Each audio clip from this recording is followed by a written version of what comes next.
More and more large institutions on Wall Street are starting to wake up to the fact that Tesla is an AI company, and even possibly the real-world AI leader. Deutsche Bank, in a new note by Edison, has a buy rating for Tesla with a price target of $298 and has named Tesla as their top pick. Second, Morgan Stanley's Jonas also dropped a new note, this time saying that he urges Tesla investors to expand their thinking to include scenarios where Tesla might benefit from other Elon Musk companies. To help me talk about all this and figure this out more, we've got Hans Nelson joining us. Welcome, Hans. Thanks for having me, Herbert. Very good follow on X. Follow him there at Hans C. Nelson and on YouTube as well. Great channel, great videos, great interviews as well. You're just knocking out of the park with your deep dive analysis of Robotaxi and the bot. So let's start with, are Wall Street investors finally waking up to think of Tesla as an AI company? And every week there's one or new people, and this time we've got two to explain further. The first one is Deutsche Bank. So Simon Hale, he's a portfolio manager. He's been on the show quite often recently, and he's one of the people that's helping us kind of interpret what's happening in Wall Street. And he says, looks like Wall Street is starting to wake up to the fact that Tesla is an AI company, possibly the real world AI leader. So there's two parts here I'd like you to tell me more. One is Tesla is an AI company. The other one is, why can't they recognize Tesla as a real world AI leader? In fact, the leader in AI. So here's Deutsche Bank naming Tesla as a top pick. As recent momentum is only the beginning of a strong period. They have quite a number of great comments here, so we'll tear this apart in one by one. So the analyst is Edison Yu. He resumed coverage of Tesla with a buy rating and a price target of $295, which is 36%, named Tesla top pick. So first interesting sentence he said is, at the core, we do not see Tesla as an automaker, but rather a tech platform attempting to reshape multiple industries, deserving of a unique type of valuation framework. Why don't we pause here before we get to the other paragraphs? What's your thought about that? Yeah, it sounds like the talking points that we've been hearing from Tesla retail investors for a long time. And I like to spend a lot of time on X just kind of listening to arguments on both sides of the aisle for and against Tesla. And when you do that, and then you watch this coverage by mainstream analysts, then there's almost nothing that they ever say that you haven't heard before. And I think this is obviously a case where, retail has been ahead of the curve on exploring some of these themes. But it is good to keep a finger on the pulse of, okay, when do those arguments really start to actually be main talking points among Wall Street analysts and, among fund managers and these types of people, because that does give you some insight on where the market is headed overall, where retail investors may be right, maybe they're right far too early. And it can take a while for some of those themes to really play out over time. And so if you're someone who not only wants to understand where something is headed, but when consensus will actually agree that that's where it's headed, then it's really important to track these types of things. I love it. So here's Deutsche Bank, right? Finally saying that it's a tech platform and a unique type of valuation framework. So that is a big statement, I think. It's not just, yeah, it's going to happen, but no, it's valuation, and you need to start evaluating it now with this information.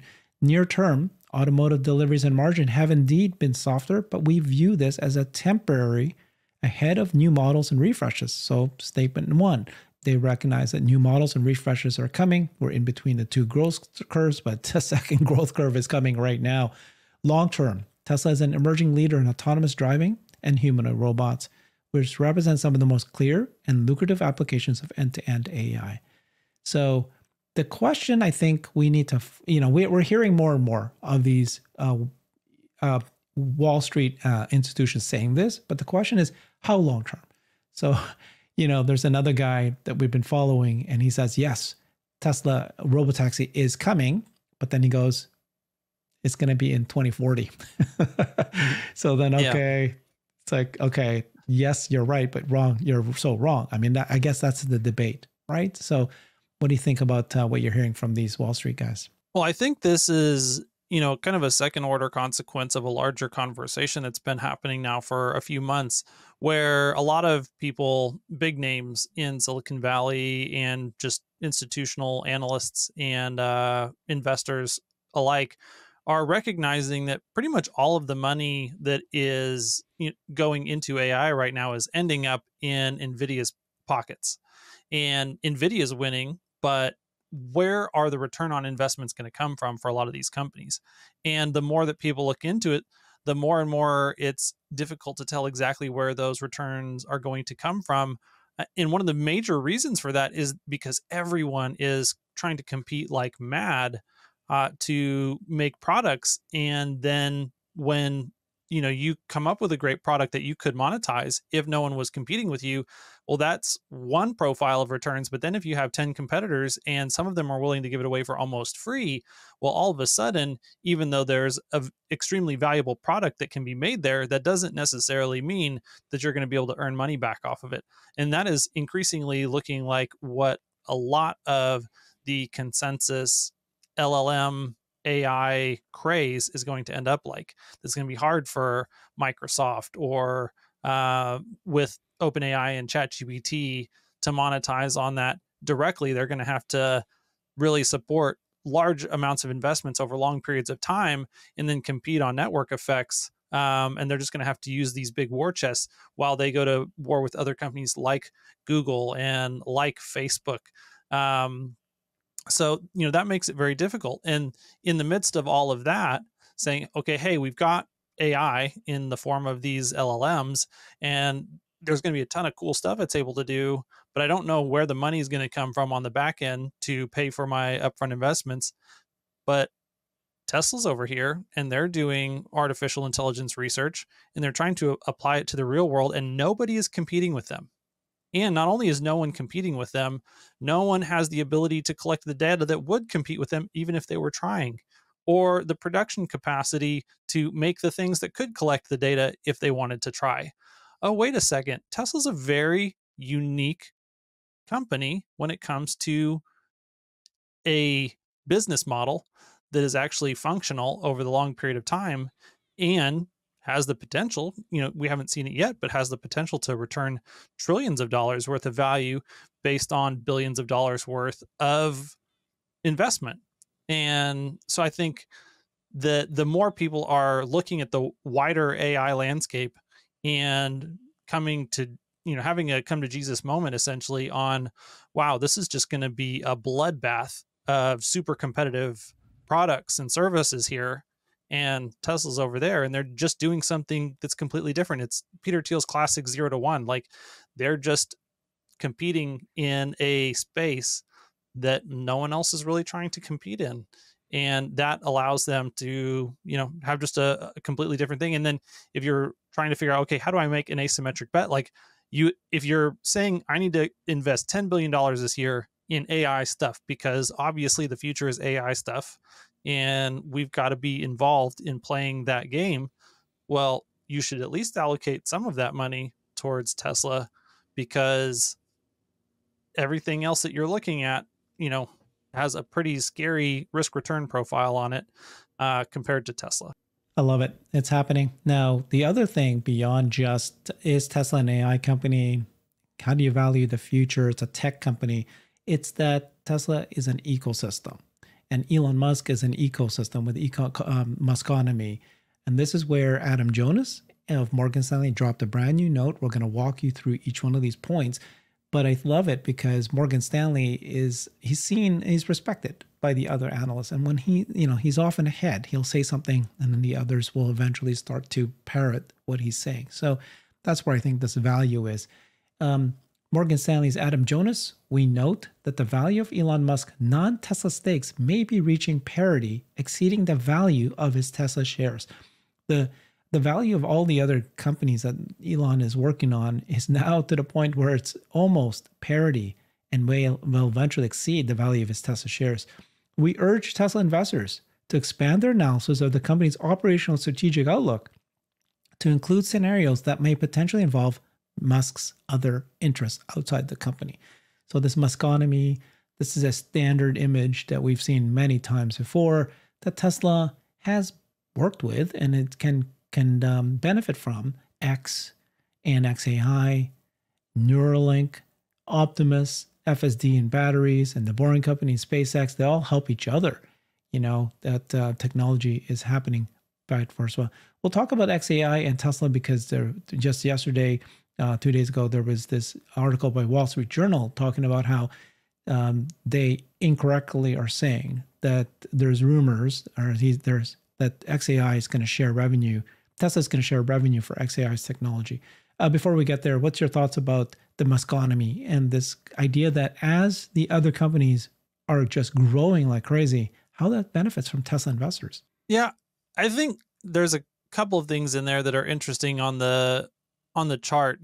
A number, whether it was Optimus or batteries or FSD, are all put on that chart as things. Those are actually things that are inside of Tesla, and then everything else on the list was outside of Tesla. But it is, I think it is somewhat fair even to characterize it that way, because I think Tesla really is, a collection of startups that are all working on some really big projects, and FSD, batteries, and Optimus are all their own kind of big startup ideas that are inside of Tesla.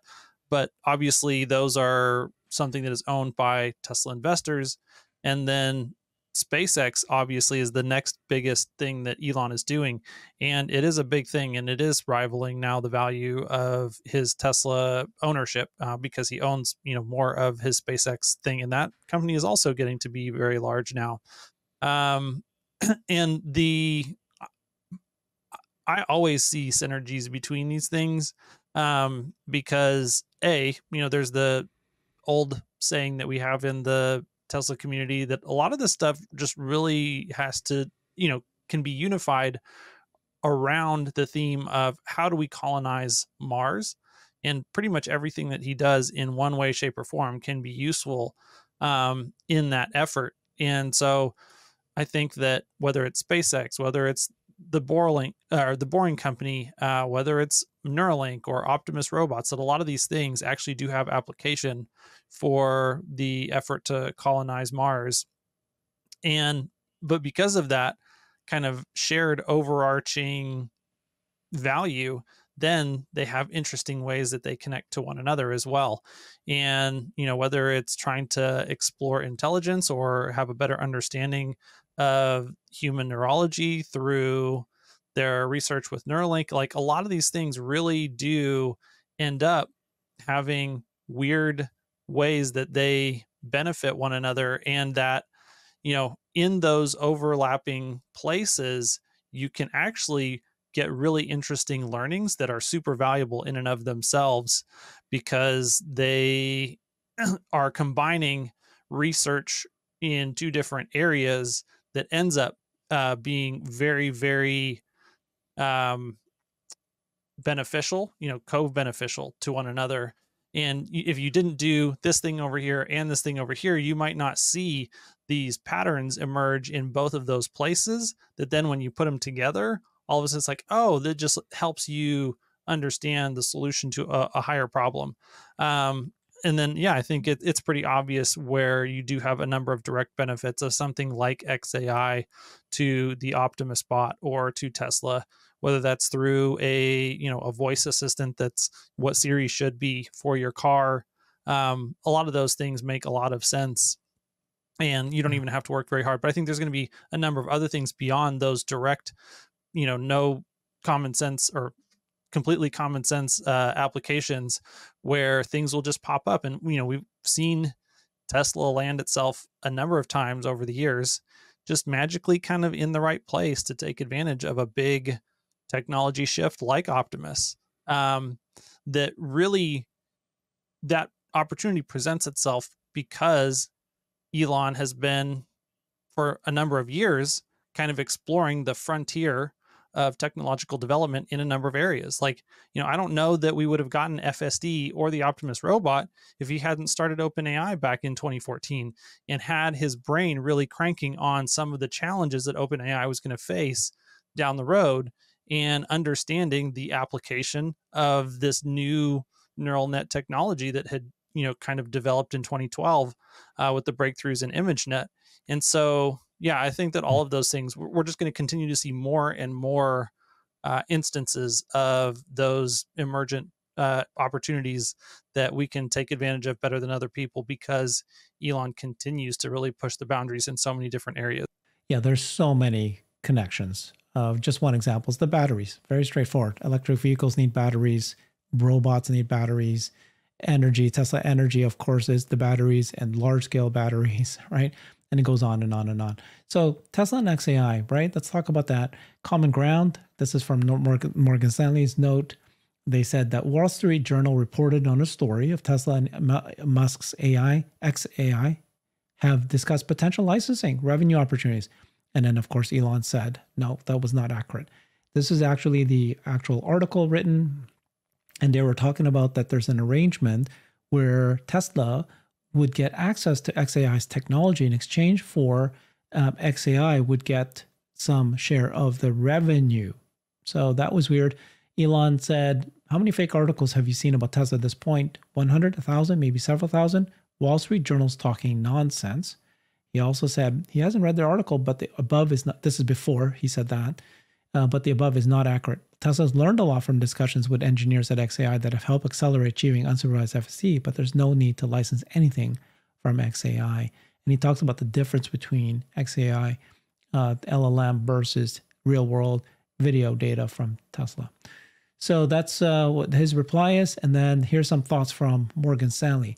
AI is bigger than electric vehicles.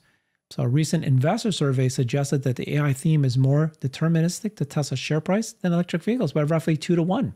Again, another point where investors are now saying that Tesla is more of an AI company than electric vehicles. In our view, this makes commercial, scientific, economic developments around Elon Musk privately held pure play AI startup very relevant. Before we move on, what do you think about that? Yeah, I mean, it's definitely based on where Elon has been spending his time and the comments that he's been making on recent earnings calls. Like, this AI theme is Elon's focus pretty much across the board. And he's been focused on that inside of Tesla now for quite a while as well. And so, the question is, if you believe him, then that has to play a larger role in your future projections for what Tesla does as a company than just the autonomous vehicle, or not, sorry, than just the EV technology itself. So that is clearly true. And I think that's, the biggest thing that bears versus bulls fight over, is that bulls are always trying to define Tesla as just purely an automotive company, and that has not been true in the past, and I don't think it's going to be true in the future either. So just to complete his note, EV fundamentals can drive downside the Tesla stock, but AI adjacent developments are necessary to drive the material upside in our view. So they made Tesla their top pick in US Auto 6 weeks ago, driven largely by our view that the market will, over the next 12 months, appreciate the expanding surface area between Tesla and the AI theme.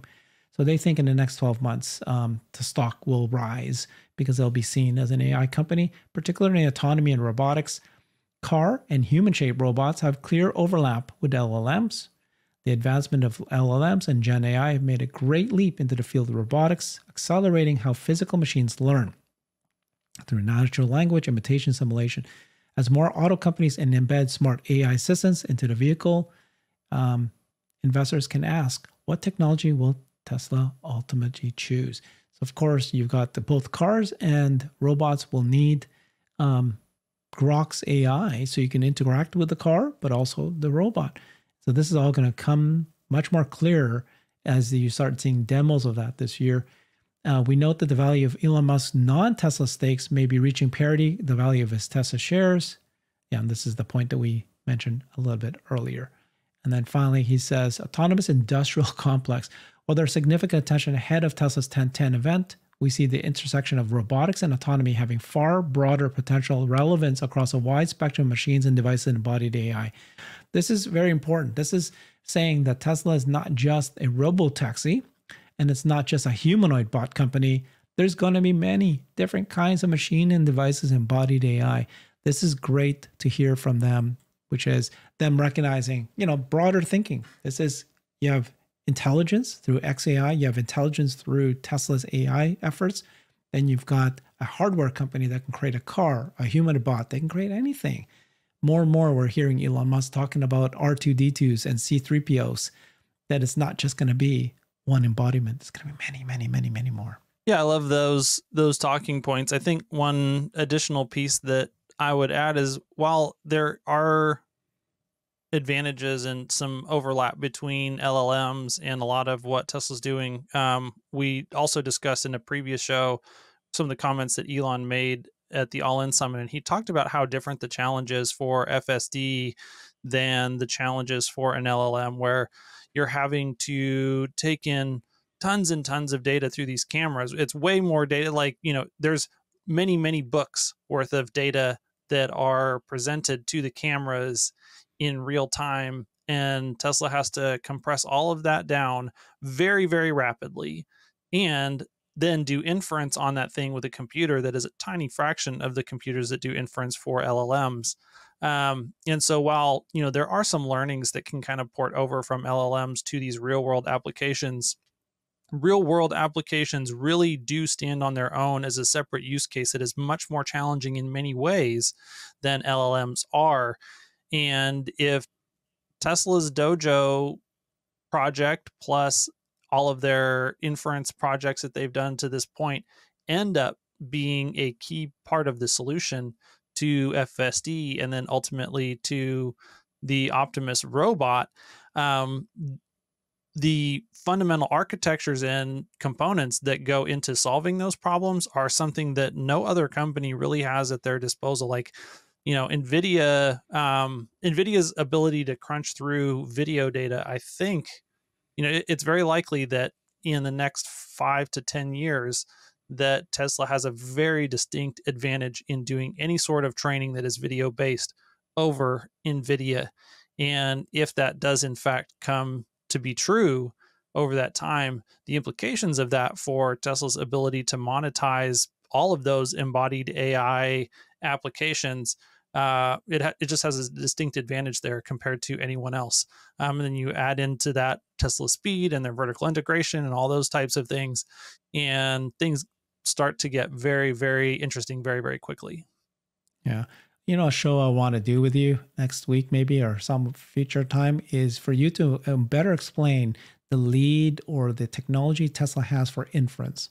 So there's three things, right? There's a race for the largest supercomputer. Everybody understands that. Need to have large data centers.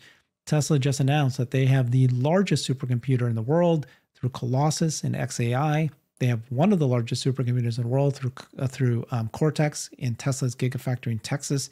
And then they have two other supercomputers they're working on, Dojo and the one in Fremont. Okay, so there's a race. Yeah, well, and I would say that Tesla doesn't have that XAI one. So that the one that is XAI's is the biggest one today. The ones that Tesla's going to be working on are going to be very, very large as well. But it could be that XAI continues to expand bigger. But like the thing that I was saying with regards to Dojo is that is a great supercomputer and it's great at crunching training for LLMs. It's definitely not optimized for training with video. And that's why what they're building in Tesla, the Cortex system, is different than what they have built for XAI. And it has some uniqueness, plus all of the work that they're doing with Dojo. And if Dojo can, over these iterations, come to eclipse Cortex on video training, then that will be something completely different. And just to quickly touch on your point, what is the lead that they have in inference? The lead that they have in inference is that, you can make this trade-off. If you have the ability to have a huge inference computer at your end location, wherever that is, then the amount of training that you have to do beforehand can be a lot smaller. But if you're trying to do inference on a tiny endpoint package, then you need to do much more intensive, much more extensive training in order to get that to run. And there's a whole host of systems that Tesla has built in order to do this and to make the inference computers be able to run on, it is a very advanced and like real world inference computer, But that said, it's still very small compared to what a lot of inference is done on that has access to do inference in the cloud. And yeah, we can definitely dig more into So that over time. But to explain to people, right? There's compute, data center compute. Then there's the race for data itself. Who has the most data, real world data, real video data, and then there is who has the most ability to do inference compute, which is the compute at the edge cases, whether it's the robot, whether it's a car, whether it's a form factor, to be able to take the training that was done at the supercomputer and be able to apply it at that edge level, at that device level. And that's where Tesla is also a massive leader, because they're already training, they're already doing it. No one else is really, few people are getting into the space, but Tesla's doing all three. Okay, so thank you so much, Hans. Yeah. The way that Andre said this recently on his recent podcast, I think is really good, that Tesla is a robotics AI at scale company. And that at scale piece is important because it really encapsulates basically all the things that you just said. It's not only building the data center that they can train on and the pipeline to feed it with all the best data that you can have, and then the fleet of vehicles or robots out in the field that are collecting the data and all of those things. All of those things are what's necessary to do this at scale. And the money is definitely going to be made at scale. And so anyone who lacks any of those pieces lacks the ability to be competitive with where most of the money is going to be made. Thank you. All right. We covered Morgan Stanley, and we covered, what's the first company that we looked at? Deutsche Bank. Deutsche Bank. Yeah. Thank you. Yep. Awesome. Thank you so much, Hans. Follow him on X, Hans C. Nelson. Thanks, everybody. Bye-bye. I've created a website that is the most comprehensive resource for the Tesla investor. Please check it out. Simply go to my website at herbertong.com.